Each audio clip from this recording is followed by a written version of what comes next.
Welcome back to Incite Club. Have you ever ruined a souffle by opening the oven as it was cooking and it collapses? Today we're talking about reality collapsing, perspective, point of view, and the pain of certainty. Stay tuned. The first rule of Incite Club is you don't talk about Incite Club. You do Incite Club. The second rule of Incite Club is the only assumptions we make about one another are that we all want happiness and we all want to avoid suffering. The third rule of Incite Club is you check all your other assumptions at the door. We hope these conversations will bring you insights that incite you to action. Welcome to Incite Club.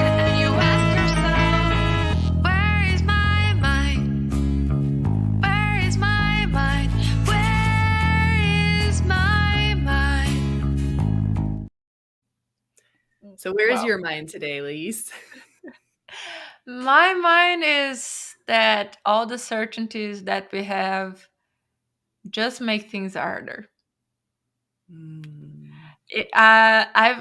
We're talking just before coming in here, and I feel like I'm finally understanding why God, Spirit, the universe only gives me one step ahead of the time. Because every time that I see a little bit further, I end up doing what you just said, opening the door too soon and collapsing the souffle.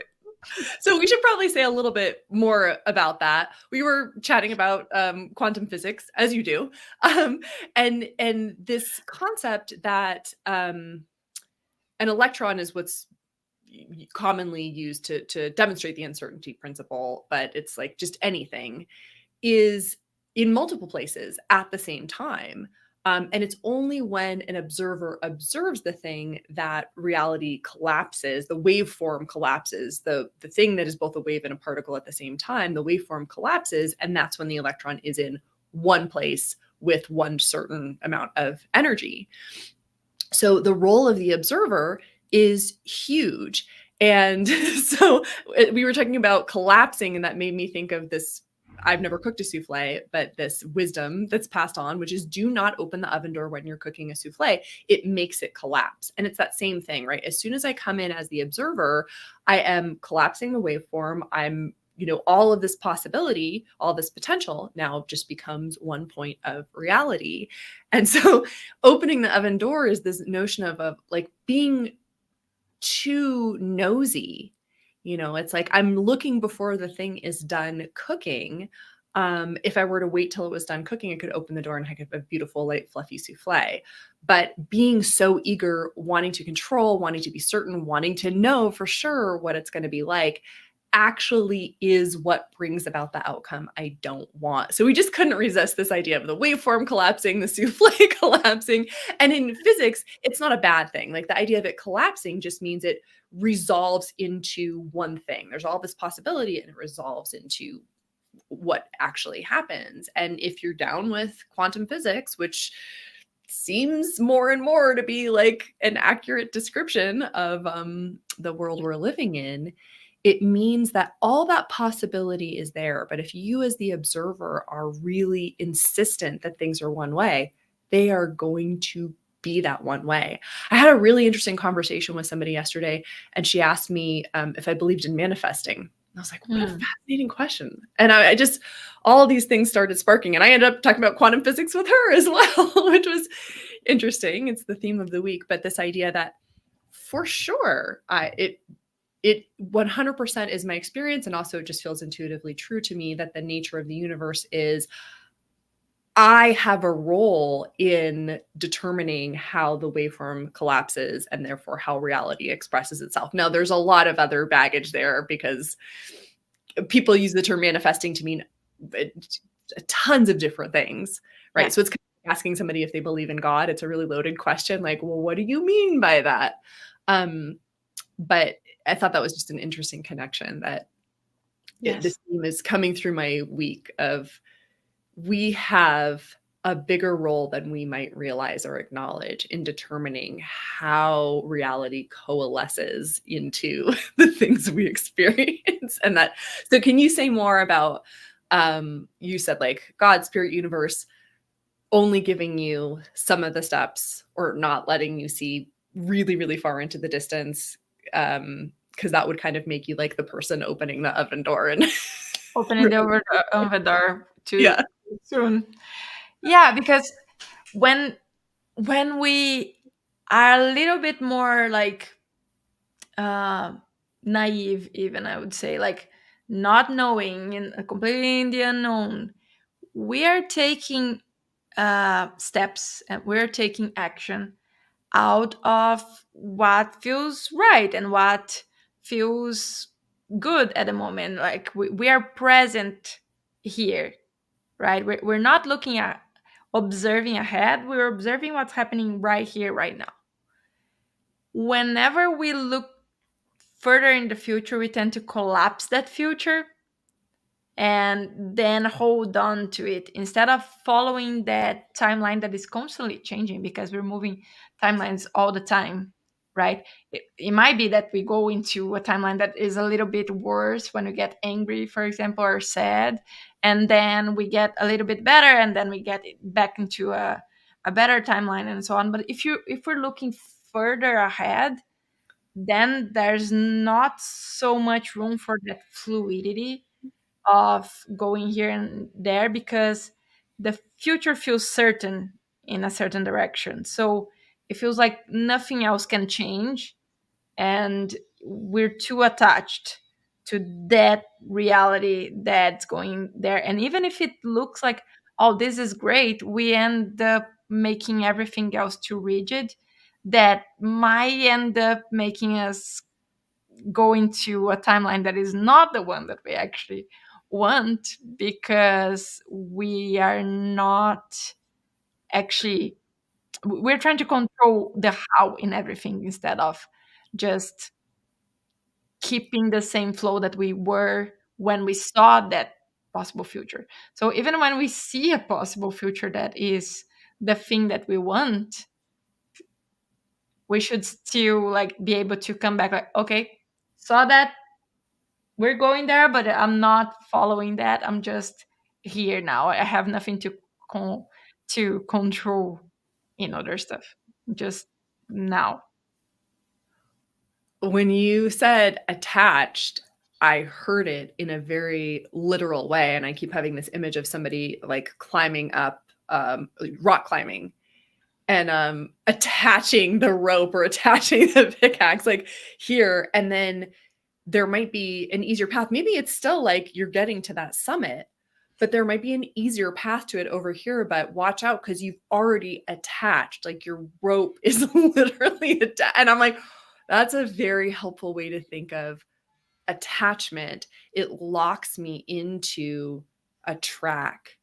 And so then I go like, I why are things so difficult? It's like because I locked myself into this track, and the first part of it might have been smooth sailing and great, but then there would be an easier way over here, and so to allow like I'm moving to what's the next. And I don't have a lot of experience rock climbing, but just the image of it, right, is you're looking for what's that next handhold, and there may be multiple ones, and you may go like, well, I got this good handhold here, but there's no foothold to go along with it. Okay, so actually I needed, which that's the whole. If you watch somebody who's good at rock climbing, that's the whole process.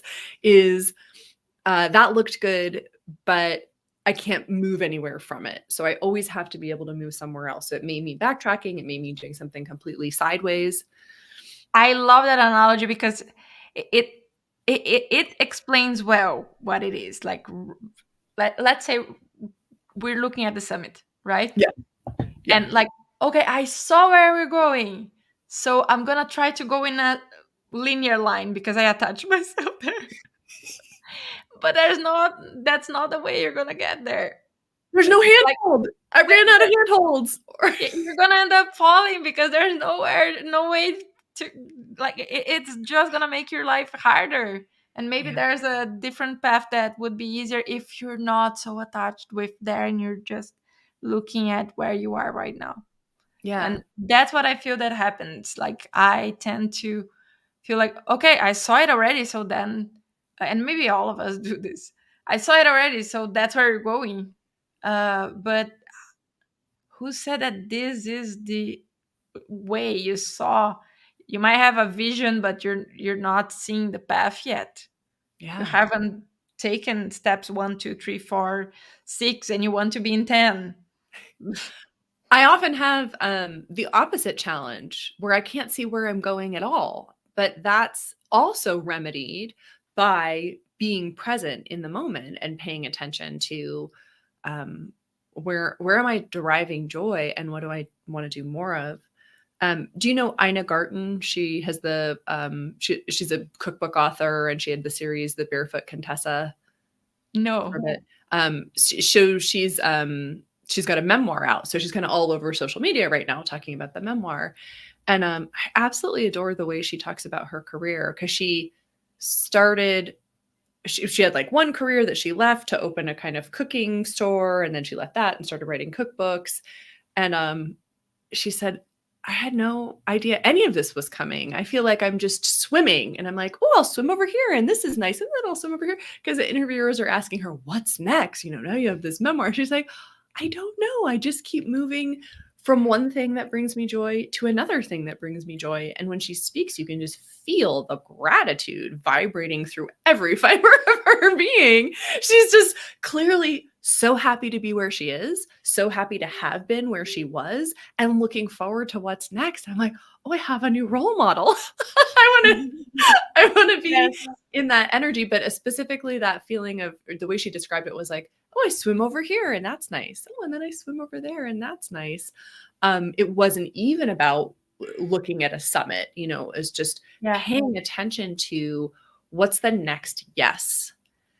And Yes. that feels like I mean, on the one hand, there are some very clear things I know I want to do before I leave this earth in this incarnation. Um, and they're clear to me, but how to get there, when to do them, when they need to be done, the shape of them, all of that is very open. So it feels liberating to go, yeah, there are these books I know I want to write, and there are these things I want to achieve personally, but I'm holding, like, it allows me to hold them lightly and then go, what's the next? What's the next yes? And I feel like when you hear stories of people who have created really cool shit, that's often what they say. Oh, I just kind of started this. Like, I just started inviting people to my living room to do these events where this, and it grew into this multi-billion-dollar company where I Yeah. help people do whatever it is. They're like, oh, I just started it because it felt good and people liked it. And every good thing that I feel like I've done, it was like this as well. Like I just followed the next step, and something that was bringing me joy at that moment. Like Yeah. what, and often even a little bit scary, but felt right or felt exciting, right? And in fact, we are collapsing reality all the time, just like that particle thing. Like we're getting to different timelines all the time. It's it's just our ability to stay in present and not feel the need to control the next outcome that makes the difference, I think. Because just like we were talking about being attached to the summit and like feeling like, oh, now I need to go straight line uphill in here. There are people that get attached to past events where life felt better or easier or more joyful. And if they actually go back, well, sometimes it was better. But if we actually go back, there were problems at those times as well, probably. And it's just that we end up romanticizing the past because we remember the good things after a while and we Yeah, can't remember the bad ones. sure. But even if it was purely amazing, like, what do you do with that? Yeah. Right? I mean, again, thinking of the rock climber, you're attached to the bottom of the mountain. Okay, so you're just like you're always climbing backwards. Like, What where does that leave I you? love that you asked what you get from it because it goes Yeah, back to what we started with. certainty. The Yeah. past is certain because it won't change. But you can't actually live there. It's kind Oh, of it's like returning to your childhood home, but you have to camp in the front yard and pee in the bushes. It's like you can't actually live there. yeah. It's not sustaining. It's the fear of uncertainty that keeps us attached to the past, Yeah. and it might be I don't know, what do you think, Megan? What would be that keeps us attached to the summit? I think we have an assumption that setting goals is how we should be living life and that it's the responsible thing to do, right? Mm, So, I mean, this comes up all the time in the entrepreneur and business owner community, but it's also something that we ask young people. What do you want to be when you grow up? And what degree are you pursuing at college? And where do you see yourself in 5 years? So there's a lot of assumption at work that if we have a goal, we are, I don't know what it is, got to be happy, got to be a productive member of society. Uh, a lot of people get terrified if you tell them, like, oh, I'm just experiencing life. You're like, uh-oh, you're going to end up like a freeloader hippie. Um, I saw a reel recently of a guy saying, what's your hurry? Where are you going? Like, we're all on this earth and then you're going to die. Where are you going? There's nowhere to go. I was really delighted by it. I don't yeah. remember his name. It was my first time seeing anything from him, but it's like, oh, yeah, man, you figured something out. It's this feeling that we have to get somewhere is an Mm, assumption about what makes our life valuable, I think. And that's an assumption yes. maybe we should be looking at. I see two assumptions in there that I want to explore, but what you were saying about asking even young children what they want to be and all these things, maybe it is a certainty as well that makes us attached to the future, but a certainty in a sense that if I have a goal, if I know where I'm going, then I have my shit together. Then I'm not just lost in life and like trying to figure things out. I know where I'm going, so that's good. Like there's something certain in that. I think it also is built on the assumption that we as humans are meant to leave our mark on the world Hmm. versus what mark is the world leaving on me? How am I growing, changing, evolving? How am I responding to the world around me? Hmm. Um, I don't know. I'm just seeing this parallel to kind of everything we do in the modern human world is attempt to impose our will on the world around us, from um, commoditized large scale machinery, agriculture, to medicine, right? Modern medicine is like, we will be in control of the whole body and we will eradicate this. And, instead of like working with the ecosystem, um, this is a lot of how we manage workplaces. And that's shifting. It's interesting. There are new conversations there, especially as more and more people are like, my brain doesn't work that way. Like, I still have something valuable to contribute, but my brain does not work that way. I don't know that that's widespread or mainstream, but there are definitely like at the edges conversations around like, okay, what if you allowed this person to work in this way and they still got the job done, but it didn't follow your rigid structure? Like, what is lost there? Nothing, except it challenges the assumption that we're meant to create these structures and have control. So that might be far-fetched. I don't know. It was just kind of a spark, but this idea of asking kids and asking college students and like, what are you going to do and what are you going to build and what are you going to create? It's like, how are you going to change the world? And we may not mean it as how are you going to control the world and exert your force on it and exert your will and your ego. We probably like the person asking the 6-year-old that, I'm sure, doesn't mean it that way, but I think that's the baggage we've inherited. I I think feel like that's in our unconscious. I feel like it's part of the way we pretend we know what we're doing. Yeah, I'm sorry. Where the hell do we live? On a rock floating through space? And we have no clue how we got here?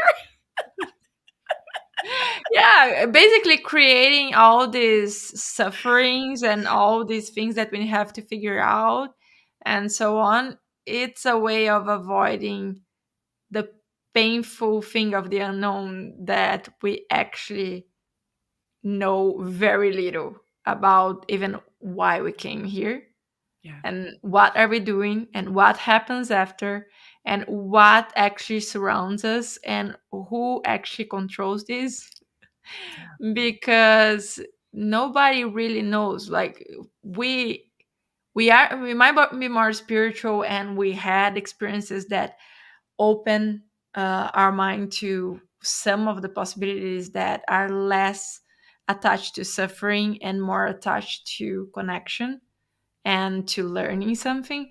But even like that, like, no one has everything certain for sure. I'm sure that even the most enlightened people that say, like, I don't believe in God, I know he exists, they don't really have a full certainty about every detail as well. They're just okay with not knowing the details. yes, to me, that is the mark of enlightenment. I'm okay with not knowing, which means I release trying to convince you. I release the worry and the doubt. I mean, I'm sure I've shared this with you. My like huge moment was I had been an avid atheist. I was a very angry atheist. And I was in college and I was studying philosophy, and I was coming up against the fact that for thousands of years, people have been asking these same questions and they didn't have answers. And I was like, WTF? If they don't know, if Socrates doesn't know, like, can any of us know? And I remember standing out on the grass with the sun shining on me and having a moment of going, what if I weren't responsible for knowing the nature of the universe?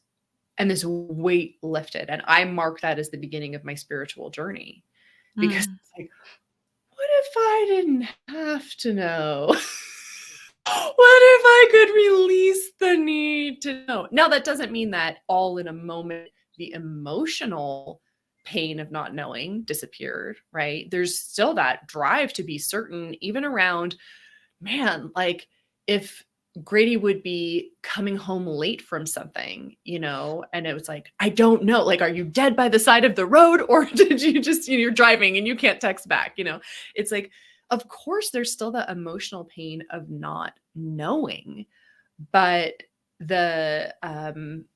for me, the path is just releasing, like releasing one handful of at a time, um, the certainty I'm trying to grasp onto, and opening more and more and be like, I got no clue. Isn't that funny? Isn't that hilarious? I don't know. And I'm still gonna act on what I can sense, what I could like feel in my body, as true. I don't it's interesting because some people go like, oh, if you don't have this certainty, then how can you have any morality? And I'm like, well, easy. My heart tells me that's in integrity or that's out of integrity. Like, that's Yes. part, I'm contributing to the collective, or or I'm hurting the collective. Like, that's the easiest thing in the world, I think.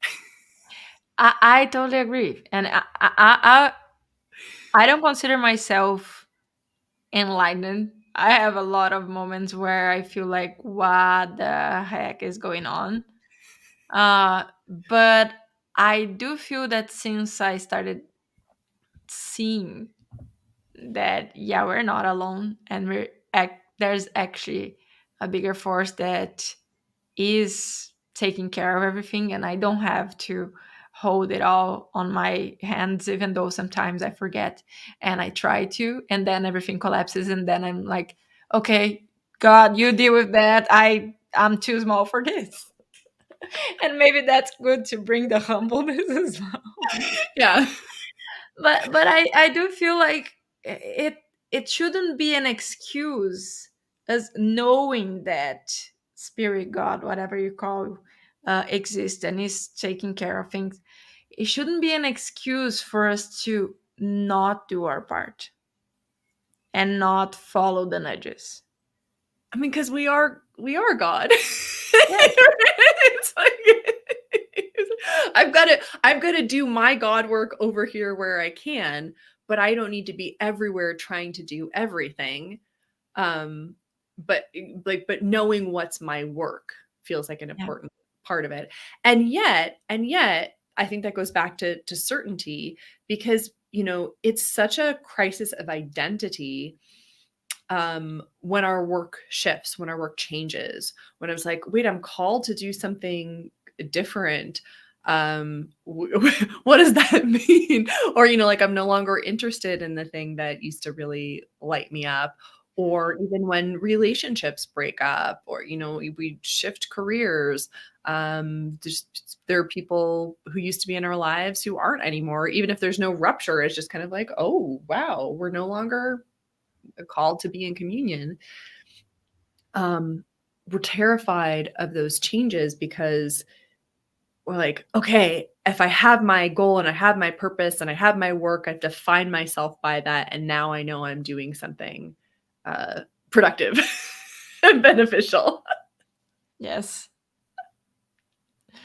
Yeah, I think it's um what you said, like we are God, it is a big part of it, of course. And I feel like the thing is, our role, coming back to that idea of being present, is to always be in that space of, I don't know, I don't have a clue, but I am connected to the one who knows and who has every clue. So I'm open to whatever is that I'm meant to do, say, speak, whatever it is, receive, create, right here, right now. And that's when we really become stronger antennae, right? Is when we're in that presence. I had this cool moment last night. We had this huge plumbing issue, and our kitchen sink was out of commission for several days. And now it's working again, but all the stuff that was under the sink, including the water filter, is like still there because things have to dry out. And the kitchen's a little bit of a disaster area. So I was cooking last night, and on the one hand, I'm like it's like, oh, I have to walk around this thing and it's hard to open the cabinets and it's frustrating and I'm hungry and I'm cooking. And then I paused and I had this moment. I was listening to show tunes, which lights me Mhm. up. And I was like, oh, holy shit.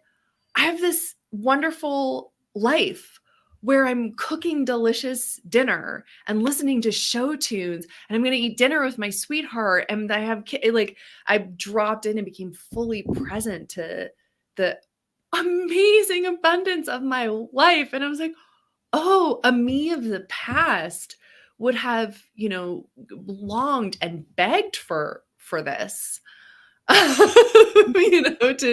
To be cooking something delicious, to be cooking for me and my partner, to be like, I've got all the Stephen Sondheim I could ever want on Spotify.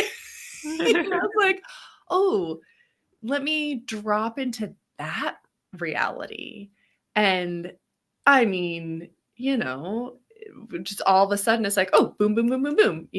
Just the cooking went faster. It's like, it felt like no time at all until the pot pie was ready and we could eat dinner. It's like I jumped timelines simply by looking around me, becoming present to what was real. And this wasn't like, oh, I need to be in gratitude. I didn't have that thought at all. It was almost like somebody tapped me on the shoulder and I turned around and said, what? And then saw the whole scene in a different light.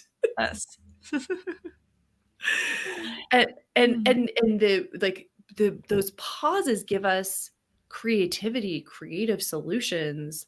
um I don't know. Have you had those moments where it's like, oh my God, what's the solution to this problem? And you're in so much anxiety about it. And it's like it has a hard edge. Like I've had this around financial stuff. When we moved and my business shifted in 2012, and I just started Invisalign. It's like the braces without the braces. And I Yes. was making these monthly payments. And I was like, oh my God, my income, totally fell off because we moved. How am I going to keep it? And I was in all this anxiety and all this anxiety. And then in a moment of calm, I was like, oh, wait a minute. I have a health savings account and this is a health thing. And I can totally pay for my Invisalign out of like my accrued health savings. That was part of my health insurance. And I was like, oh, duh, what an easy answer that was right there in front of me. And I couldn't see it because I was attached to the timeline in which I was in lack. Yeah. Have you had experiences like that where it's like, duh? Yes. uh, I love that because we notice that we are always supported in every way in anything, right? I actually had some losses, um, and I can think of many, but one that really uh, stood out to me was right before the pandemic. I had scheduled to go to a retreat.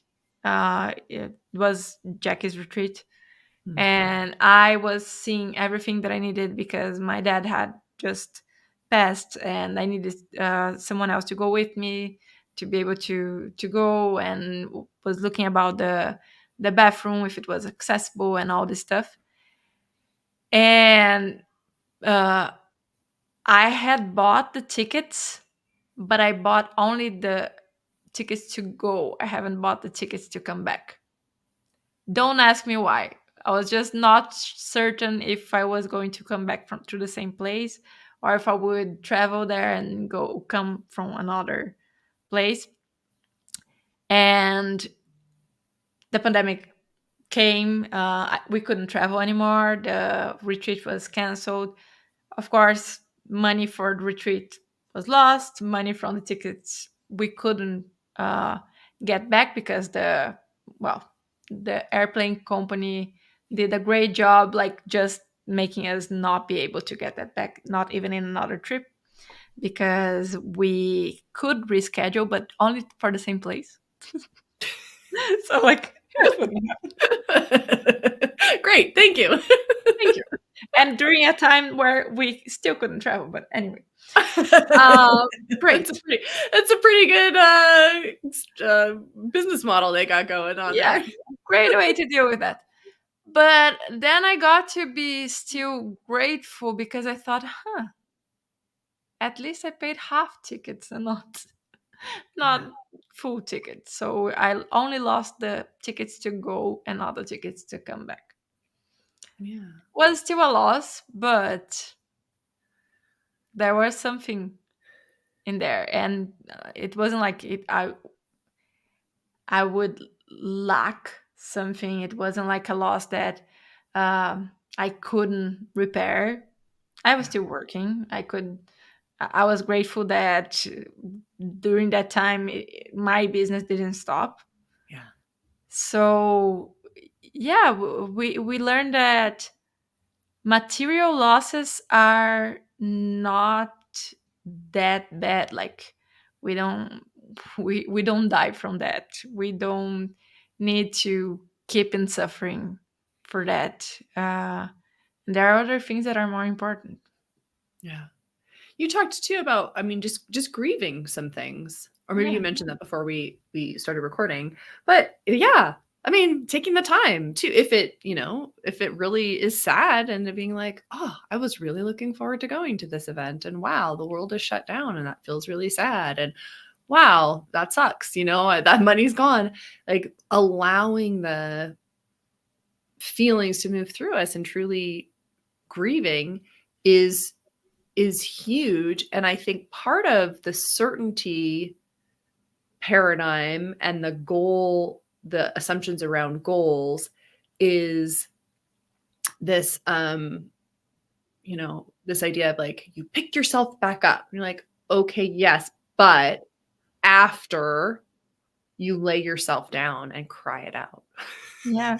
We can just You don't get bypass. right back on the horse. If you get right back on the horse after you fall, guess what? The horse is going to throw you again because you're in a jangly nervous system state and you're going to God, I remember this was so like, oh, this was such an awful feeling about something that's so minor. But at one point when I was teaching at a school, I got invited to join like the recreational sport that everybody was playing, and it's called broom ball. It's kind of like hockey. You play it on ice, but instead of a hockey stick, you have this weird plastic broom, and you don't have skates. You play in your tennis shoes. Yeah. I think it's like hockey if you don't have the gear, basically, right? And it's on a much smaller court. And I ended up playing in goal. I don't know why. I guess it was because nobody else wanted to do it. And I was terrible at it. I was terrible at every part of the game. And I was especially terrible in goal. And what happened every game was they would score. I would not be able to block it. They would score. And then it would elevate my nervous system. So I was even less competent. So they'd score. And that the whole night just was, we played out, like after work. And the whole night was just a series of me going into further escalation. This is way before I ever heard the term highly sensitive person. It's just me going to further escalations of nervous system dysregulation, farther and farther away from homeostasis. And every drive home, it was like 45 minutes to drive home, I would just sob the whole way because I was so activated. And that's what it makes me think of. It's like, without that, and not everybody has a system that sensitive, right? Like a lot of people Yeah. enjoy sports, and somebody scores on you, it's not a big deal, and they're resilient and they bounce back. That is not me. But this idea of get back on the horse and bounce back, it's like without that, like transformation of the high energy, fear, whatever, into something else, or without the release, we're just getting back on the horse with exactly the same energy that made us fall off in the first place. And that's one of the ways we collapse the souffle. Oh my God. I mean, so it was like, it was a done deal, like I think I let through 100% of the attempted shots that people made. Yeah. Even there would be, oh my God, I think I had so many of these moments where it's like, the puck comes and it's a ball. It's a ball. It's not as hard as a puck. And I would like get it a little bit away. And now it's like in slow motion. It's slowly floating this way. And I would like accidentally hit it into the goal. I scored on myself. Because it was, I had collapsed the wave, collapsed the reality, and just made it like, I am an abject failure at this. And I made that true again and again and again. Yeah. Yeah, we just got back to the analogy because it is a way, like when we go back too soon to whatever it is that we're doing, or that we open the door too soon and we're still in that energy, of course we're going to collapse the wave into something that it's in that same energy, and it's not something good.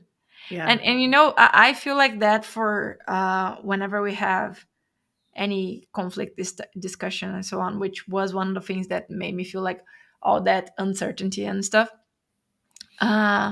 because I tend to prefer to solve conflict right away, because if I'm not disturbed, of course, like for me I usually can see like, okay, there's a problem, let's find a solution, right? S- Problems are not bigger problems if we can look into solution instead of like further what's the word, like not escalating it, but it can be escalating the problem, but expanding the problem. So if you can just shift one gear to the side, problem solution, they go together, easy.